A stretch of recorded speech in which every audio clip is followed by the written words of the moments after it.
Dear students, जैसा कि आपको पता है बीएससी फाइनल ईयर की हमारी डेट शीट आ चुकी है और जो एमसीक्यू चॉइस है वो हमारा जो पेपर आएगा। तो आज के इस लेक्चर के अंदर हम जूलॉजी के जो मल्टीपल चॉइस क्वेश्चन है पेस्ट मैनेजमेंट के वो करेंगे। इसके अंदर लोग जो पेस्ट मैनेजमेंट के क्वेश्चन है वो 15 से 20 करेंगे, जो आपके ना कि केवल बीएससी फाइनल ईयर बल्कि अगर आप एंट्रेंस के लिए प्रिपरेशन कर रहे हो जूलॉजी के लिए तो वहाँ पर भी जो आपके क्वेश्चन आपके बहुत काम आएंगे। तो इसके अंदर हमारा फर्स्ट क्वेश्चन आता है IPM स्टैंड्स फॉर, कि जो IPM है उसकी क्या फुल फॉर्म है। मैं आपको एक सजेशन देना चाहूँगा, जो भी क्वेश्चन मैं करूँ आप जो साथ के साथ उसका आंसर अपनी नोटबुक में लिख लें, फिर एक ही कमेंट में सबके आंसर साथ के साथ लिख सकते हो। जैसे फर्स्ट का ए है, सेकंड का बी है, इस प्रकार से अलग अलग कमेंट ना करें। तो IPM स्टैंड्स फॉर, ऑप्शन है हमारे number 1 integrated plant management, second है हमारा integrated pest management, integrated pest management, C है हमारा इंटीग्रेटेड पेस्ट मैन्युफैक्चर और ऑप्शन सी है हमारा नन ऑफ द अबव।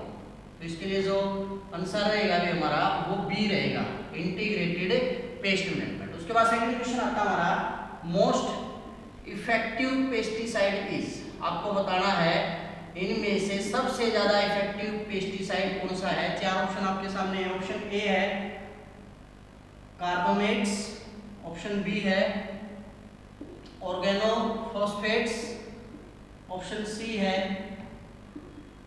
ऑर्गेनोक्लोराइड्स और ऑप्शन डी है नन ऑफ दिस।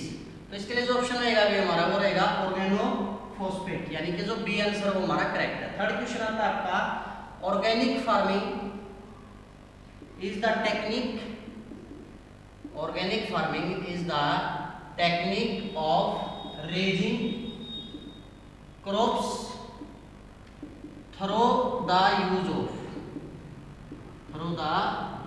ऑफ, कि ऑर्गेनिक फार्मिंग एक ऐसी टेक्निक है जिसके अंदर हम क्रॉप्स उगाते हैं। कौन सी? नंबर 1 मैन्योर्स का इस्तेमाल करते हैं, बी बायो फर्टिलाइजर्स का इस्तेमाल करते हैं, सी इसके अंदर हम रेजिस्टेंट वेराइटीज का इस्तेमाल करते हैं और ऑप्शन डी आता है हमारा ऑल ऑफ दिस। तो अगर आपको ध्यान हो गई ऑर्गेनिक फार्मिंग के अंदर हम मैन्योर्स भी डालते हैं, हमारा जो बायो फर्टिलाइजर उनका हम इस्तेमाल किया जाता है, तो रेजिस्टेंट वेराइटीज का हम इस्तेमाल करते हैं। इसका आंसर है क्या है हमारा डी। उसके बाद फोर्थ क्वेश्चन आता है आपका विच of following is not a class of insecticide, इनमें से कौन सा जो है एक इंसेक्टिसाइड नहीं है, not a class of insecticide. Option है भाई हमारा carbamates, option B chlorinated hydrocarbons, option C organic या ऑर्गेनोफॉस्फेट और ऑप्शन डी ऑक्सीन। आपको भी इसके अंदर आंसर साफ दिखाई दे रहा होगा, ऑक्सीन हमारा एक हार्मोन होता है ना कि कोई इंसेक्टिसाइड। उसके बाद क्वेश्चन फिफ्थ आता है आपका विच of following method is not a part of environment pest control, which of following method is not a part of environment pest control, इनमें से कौन सा जो है environment pest control का पार्ट नहीं है। ऑप्शन ए है हमारा इसके लिए planting trap crops, option B sterile male technique, option C intercropping और ऑप्शन डी इंट्रोड्यूसिंग प्रीडेटर और पैरासाइट, तो इसके लिए जो आपका ऑप्शन रहेगा वही सी हमारा जो इंटरक्रॉपिंग है वो एक एनवायरमेंटल पेस्ट कंट्रोल प्रोग्राम नहीं है। यहाँ पे आपका क्वेश्चन ऐसे भी हो सकता है भाई कि आपको इनमें से पूछ ले, कोई एग्जांपल देकर के बताओ पेस्ट कंट्रोल प्रोग्राम कौन से होते हैं, तो चाहे वो प्लांटिंग ट्रैप क्रॉप्स है, चाहे स्टीराइल मेल टेक्निक है, चाहे इंट्रोड्यूसिंग प्रीडेटर और पैरासाइट है, वो हमारे जो है एक प्रकार से एनवायरमेंटल पेस्ट कंट्रोल के मेथड होते हैं। उसके बाद क्वेश्चन नंबर 6 आता है कंसीडर द फॉलोइंग स्टेटमेंट, आपको जो है एक स्टेटमेंट दी गई है फर्स्ट स्टेटमेंट है the use of bacillus thuringiensis. आपने इसको पढ़ा होगा भाई, बीटी कॉटन जिसे हम बोल देते हैं, या बीटी जो हमारा होता है बीटी थुरिनजेनेसिस टू कंट्रोल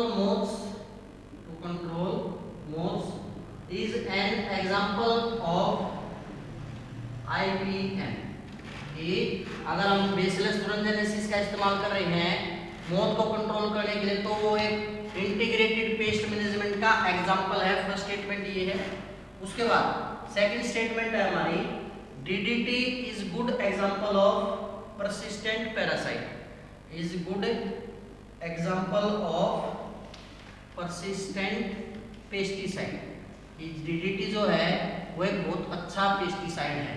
तो इसके ऑप्शन है भाई कि जो ए ऑप्शन है ओनली 1:2, केवल जो फर्स्ट ऑप्शन है वो सही है।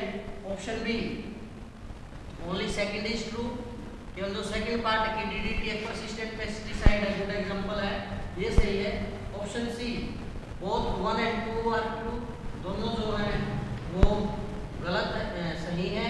और ऑप्शन डी दोनों के दोनों जो है हमारे वो क्या है फॉल्स। तो इसका एग्जांपल रहेगा, आंसर रहेगा भी आपका सी कि जो बेसिलस थुरिनजेनेसिस का इस्तेमाल किया जाता है एक आईपीएम प्रोडक्ट भी है, यानी आईपीएम के अंदर हम उसको यूज करते हैं। और दूसरा जो डीडीटी है वो एक परसिस्टेंट पेस्टिसाइड भी है। क्लियर है? तो ये हो गया आपके 6 क्वेश्चन। उसके बाद आता है आपका नेक्स्ट क्वेश्चन, क्वेश्चन नंबर 7। एक बात और भाई, इन क्वेश्चन को जब तक आप प्रैक्टिस नहीं करोगे एक बार अपना यूनिट को पढ़ के, तो आपको क्वेश्चन ट्राई करने हैं।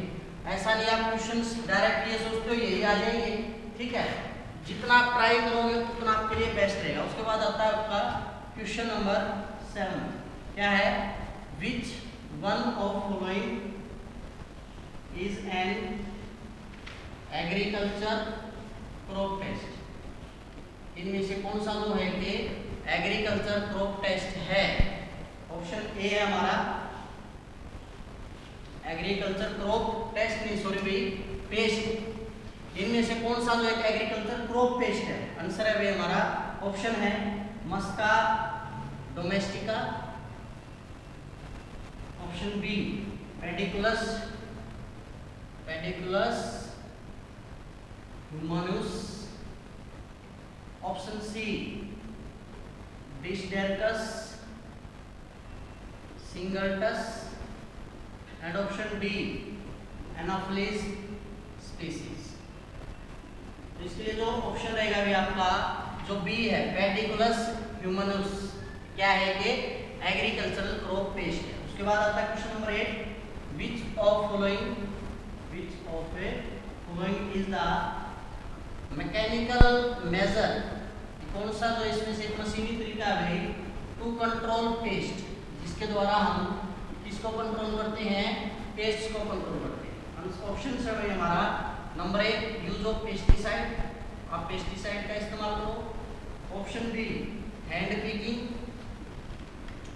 Option C crop rotation, and option D prunning and thinning। तो जो क्वेश्चन है इसका आंसर आएगा भी आपका बी, ठीक है।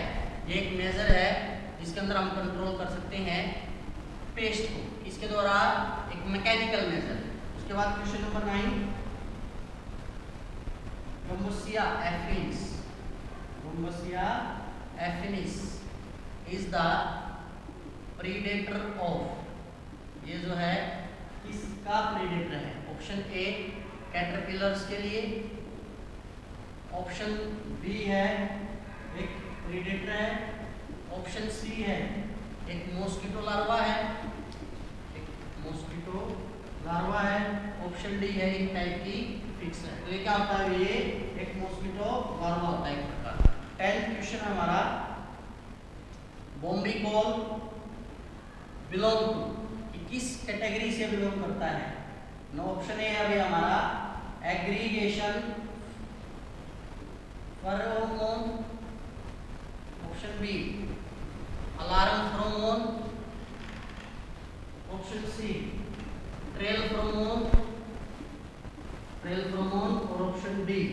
सेक्सफ्रोम। तो इसके लिए जो ऑप्शन रहेगा हमारा 10th का डी, सेक्सफ्रोम। ये एक बोम्बिटोल इससे बिलोंग करता है। उसके बाद question number 11, which of following is first generation pesticide. इसमें से कौन सा जो है कि first generation pesticide. Option A है भाई आपका pyrethrin, option B organophosphate, option C carbamates and option D none of this.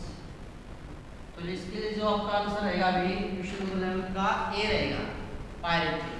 उसके बाद question number 12, which of following is second generation pesticide. इनमें से कौन सा जो है इस प्रकार से सेकंड जनरेशन पेस्टिसाइड है। Option A arsenic, option B chlorinated hydrocarbons, option C carbamates और option D both B and C. तो इसके लिए जो आंसर रहेगा हमारा 12 का वो डी रहेगा। ए, बी और सी दोनों क्या हमारे सेकंड जनरेशन पेस्टिसाइड। उसके बाद आता है क्वेश्चन नंबर 13, क्या भाई which of following is an organophosphate. इनमें से कौन सा जो है कि ऑर्गेनोफॉस्फेट है। Option A malathion, option B lindane, option C endosulfan and option D lindane. D है हमारा LINDANE लिंडेन। तो क्या क्या है ऑप्शन हमारा which of following is a organophosphate. Option A malathion, option B lindane, option C endosulfan और option D है भाई हमारा एल्डिकार्ब। तो इसका आंसर रहेगा हमारा 13 का ए, मेलाथियोन क्या है ऑर्गेनोफॉस्फेट है। उसके बाद आता है आपका question number 14, which of following is A carbamate. इनमें से कौन सा जो है कि कार्बामेट है। ऑप्शन ए है भाई हमारा methamidophos, option B DDT, option C aldicarb और ऑप्शन डी लिंडेन। तो इसके लिए जो आंसर रहेगा हमारा सी एल्डिकार्ब। ये क्या हमारा है कार्बोनेट है। उसके बाद क्वेश्चन नंबर 15,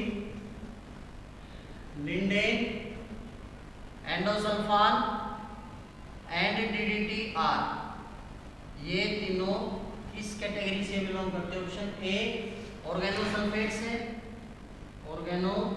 ऑर्गेनोफॉस्फेट सॉरी भाई ऑर्गेनोफॉस्फेट्स की कैटेगरी में, ऑप्शन बी कार्बामेट से, ऑप्शन सी क्लोरिनेटेड हाइड्रोकार्बन्स है and option D both A and B.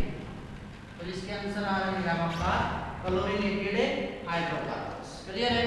तो हो गया हमारे 15 क्वेश्चन। उसके बाद भाई आपका हमारा 16 क्वेश्चन। 16 क्वेश्चन के अंदर क्या पूछा गया अभी आपसे, इसमें बोला गया है which of following methods were used to control screw worm fly in North America. इनमें से किसको जो है यूज किया गया था, किसके लिए भी, to control screw worm fly in North America. आपके ऑप्शंस हैं, option A sterile male technique को, ऑप्शन बी इंसेक्टिसाइड को, ऑप्शन सी फेरोमोन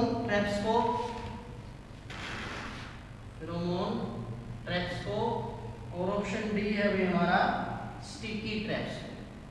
तो इसके लिए आपका ऑप्शन रहेगा भाई ए स्टीराइल मेल टेक्निक का इसके अंदर इस्तेमाल किया गया था।